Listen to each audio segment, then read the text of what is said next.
शिष्य लवकुश, आज सुनो श्री राम वनवास की कहानी। अपने चारों पुत्रों के विवाह के पश्चात राजा दशरथ का एकमात्र सपना था कि वह अपने ज्येष्ठ पुत्र राम को अयोध्या नगरी का राजा बनाएंगे।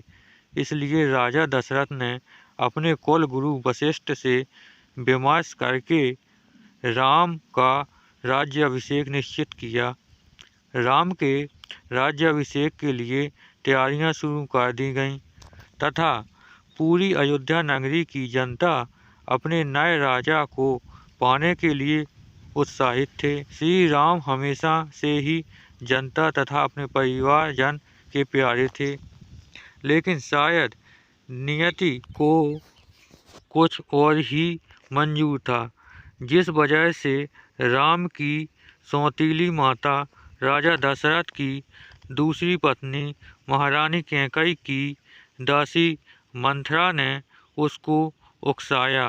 मंथरा ने रानी कैकेयी के मन में यह भ्रम पैदा कर दिया कि राजा दशरथ उनके पुत्र भरत को नन्हेहाल भेजकर श्री राम को राजा बनाने के प्रयत्न कर रहे हैं।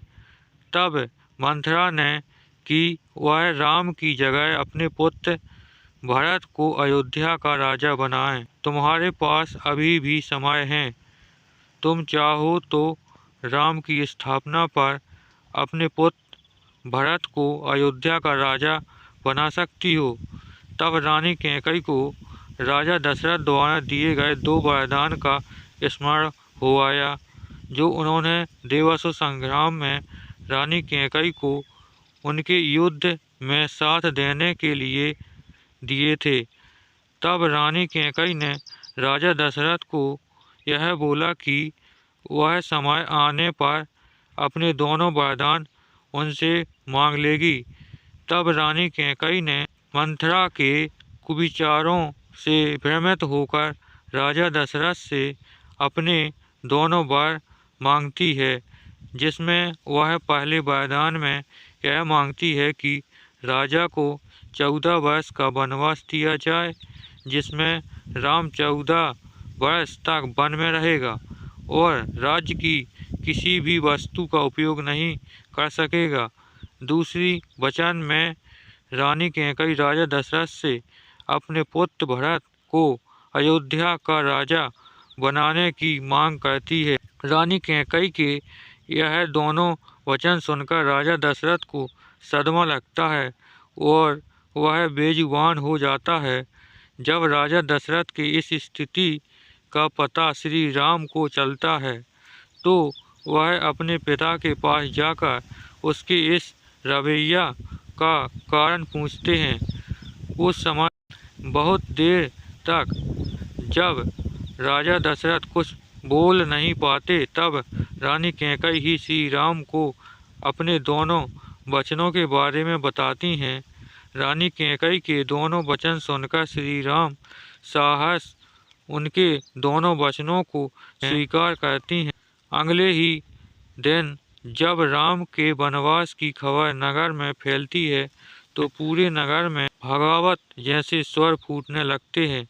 देवी सीता अपने पति श्री राम के साथ वनवास पर जाने का निश्चय करती है।